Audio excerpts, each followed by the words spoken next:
नमस्कार, स्वागत है न्यूज 21 में और वक्त हो चला है मॉर्निंग न्यूज का।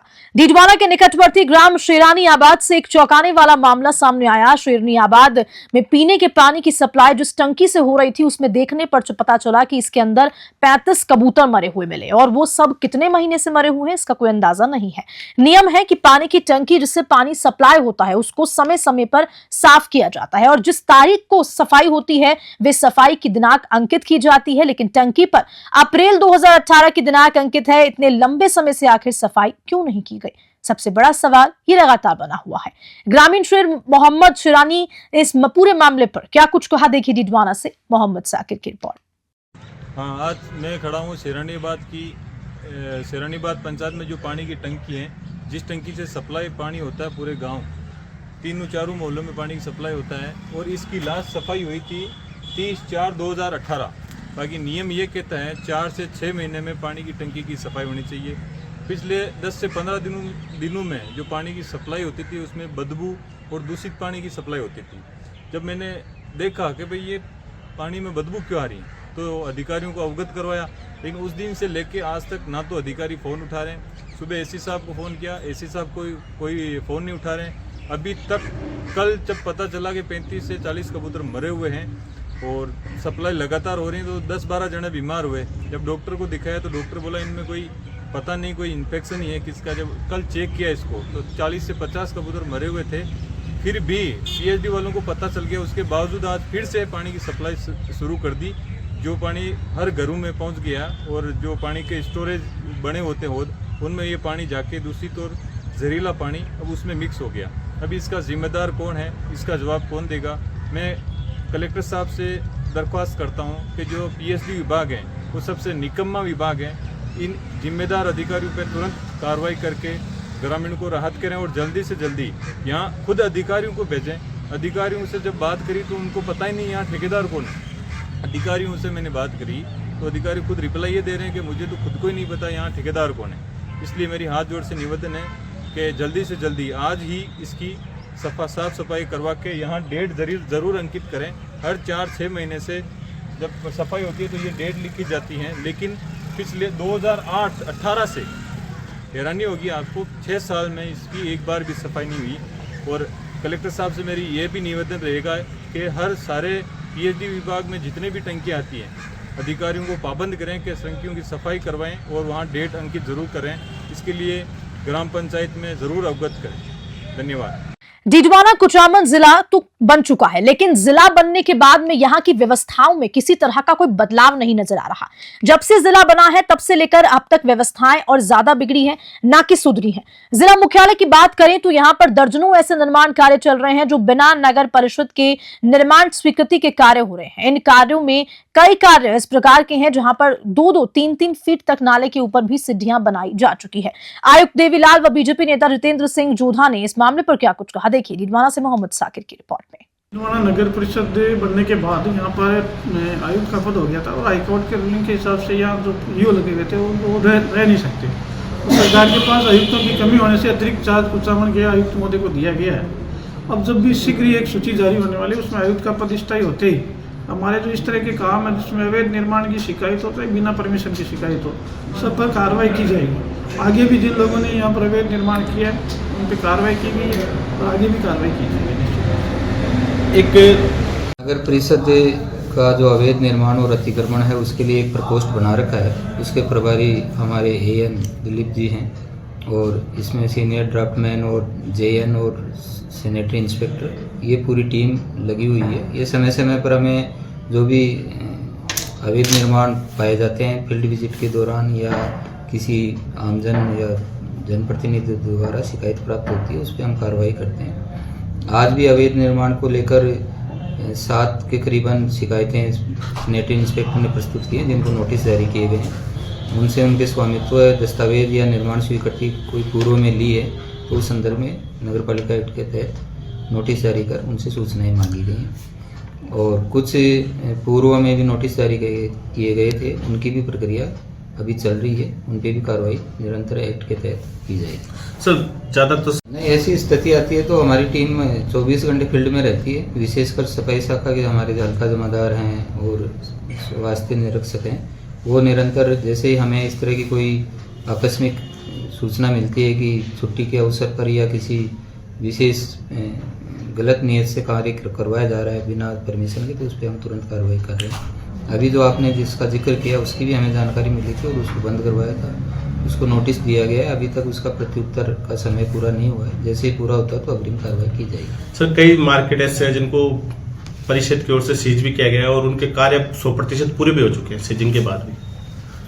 अभी मैंने तो हाल ही में ज्वाइन किया है। अगर पूर्व के वर्षों में अगर कोई सीज की कार्रवाई है तो उनकी जानकारी की जाएगी शाखा प्रभारियों से, और उन पे जो विधिक प्रक्रिया है, क्योंकि सीज की खोलने की हमें पावर नहीं है, इसमें हमारा स्वशासन विभाग के यहीं आवेदक अपील करता है।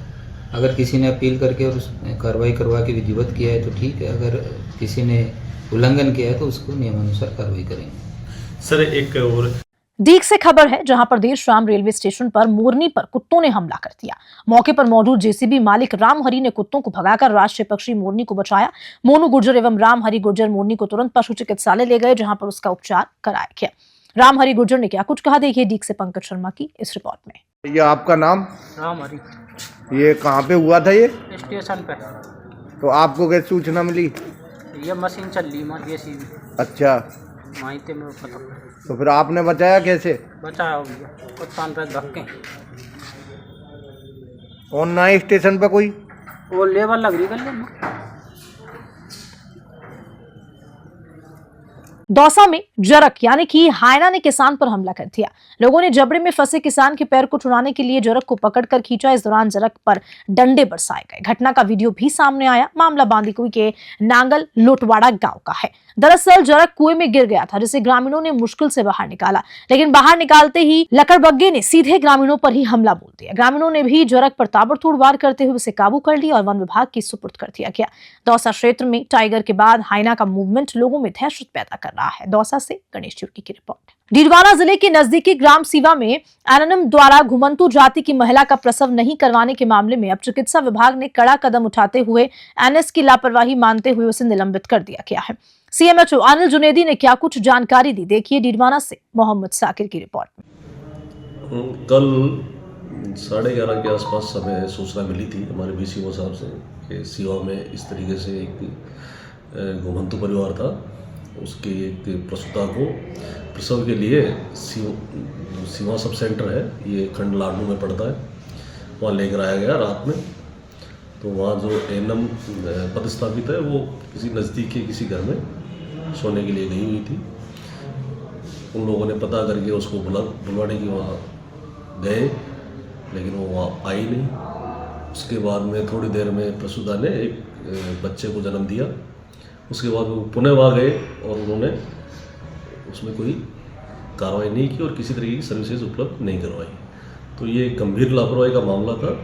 इसमें तुरंत संज्ञान लेते हुए जिला कलेक्टर महोदय के निर्देशानुसार और उनके अनुमोदन के पश्चात जो महिला स्वास्थ्य कार्यकर्ता थी परमजीत कौर, उनको निलंबित किया गया है। लूणकरणसर के भाडेरा टोल प्लाजा के अधिकारियों ने सड़क सुरक्षा जीवन रक्षा कार्यक्रम का आयोजन किया। टोल अधिकारी अखिलेश कुमार ने बताया कि जयपुर हादसे के बाद से ही इस तरह के जागरूकता कार्यक्रम आयोजित किए जा रहे हैं, जिनमें टोल कर्मचारियों वाहनों को रिफ्लेक्टर, हेलमेट, वाहनों की स्पीड लिमिट व सड़क नियमों के बारे में जानकारी दे रहे हैं। सर्दी और कोहरे के कारण ज्यादातर सड़क दुर्घटनाएं होती हैं, उनको रोकने के लिए ये कार्यक्रम रखा गया है। लूणकरणसर से लोकेश बोहरा की रिपोर्ट। डीडवाना शहर के कुचामन रोड पर स्थित ज्योतिबा फूले छात्रावास में प्रथम महिला शिक्षिका सावित्रीबाई फूले की 194वीं जयंती मनाई गई। जिला कलेक्टर पुखराज सेन कार्यक्रम में मुख्य अतिथि रहे। वहीं कार्यक्रम में आगे की कड़ी में शिक्षा से वंचित रहे बच्चों को कपड़े, जूते, कॉपी, किताब व अन्य सामग्री का वितरण भी किया गया। देश की प्रथम महिला अध्यापिका, समाज सेविका रही सावित्रीबाई फूले के जीवन पर जिला कलेक्टर ने प्रकाश डालते हुए कहा कि सावित्रीबाई फूले ने अपने जीवन में काफी संघर्ष किया है एवं शिक्षा के क्षेत्र में उन्होंने एक अलग जगाई है और आज हम उसको याद कर रहे हैं। डीडवाना से मोहम्मद साकिर की रिपोर्ट। शहीद शंकर दास स्वामी क्रिकेट प्रतियोगिता का आयोजन बीकानेर जिले के श्री मनशापूर्ण बालाजी स्टेडियम राजासर उर्फ करनीसर में खेला गया, जिसमें फाइनल मैच कालू और करनीसर युवा क्लब के बीच हुआ, जिसमें कालू गांव की टीम विजेता और उपविजेता टीम करणवीर सिंह युवा क्लब रही। आपको बता दें कि विजेता टीम को 21,000 रुपए एवं ट्रॉफी और उपविजेता टीम को 15,000 रुपए एवं ट्रॉफी देकर सम्मानित किया गया। मैन ऑफ द टूर्नामेंट ओम सिंह रहे। समापन समारोह में मुख्य अतिथि कालू थानेदार धर्मवीर, सरपंच प्रतिनिधि रामप्रताप गुदारा और गणमान्य नागरिक उपस्थित हुए। बीकानेर से लोकेश भौरा की रिपोर्ट। श्रीगंगानगर में सीनियर महिला हॉकी प्रतियोगिता में संदेहास्पद चयन का विरोध जताया जा रहा है। जिले की समस्त महिला हॉकी खिलाड़ी और उनके अभिभावकों ने जिला कलेक्टर को ज्ञापन सौंपते हुए चयन का विरोध जताते हुए न्याय की गुहार लगाई। हॉकी कोच व खिलाड़ियों ने क्या कुछ कहा, देखिए श्रीगंगानगर से कृष्ण आसेल की इस रिपोर्ट में।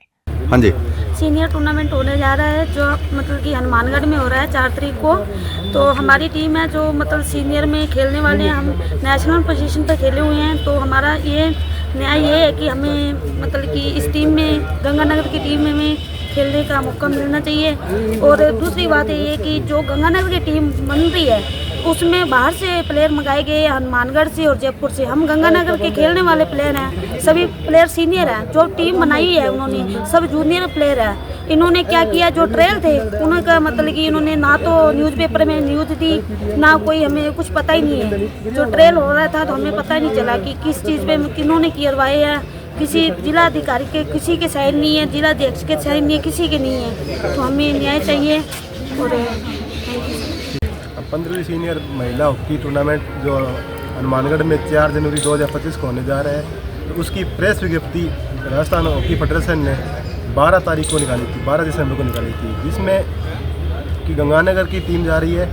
तो गंगानगर में हॉकी फेडरेशन 6 साल से भंग है। उसके बावजूद उन्होंने एक वाइट पेज पर 1 तारीख को एक प्रेस विज्ञप्ति जारी करके 1 तारीख को ट्रायल लेकर उन्होंने अपने मेन मतलब अपने खिलाड़ियों को उसमें शामिल किया है, जिसमें स्कूली बच्चे हैं, जो सीनियर प्लेयर है उनको घोषित किया गया है। तो हम कलेक्टर मैडम से को ज्ञापन देने हैं, उसमें यही है कि हमारी मांग है कि उसका ट्रायल दोबारा किया जाए।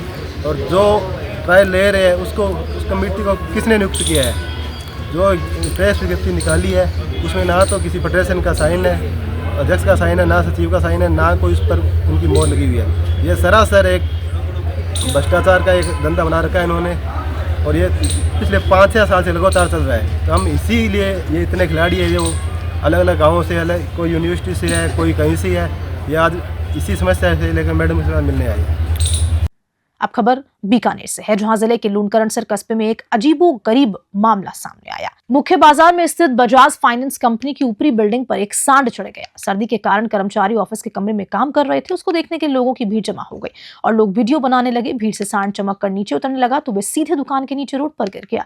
उसके बाद सड़क पर गिरकर सकुशल खड़ा होकर चला गया। इस वाक्य से तो यही पता चलता है कि जाको राखे साइयां मार सके ना कोई। बीकानेर से लोकेश भौरा की रिपोर्ट। और इसी खबर के साथ बुलेटिन में इतना ही। नमस्कार।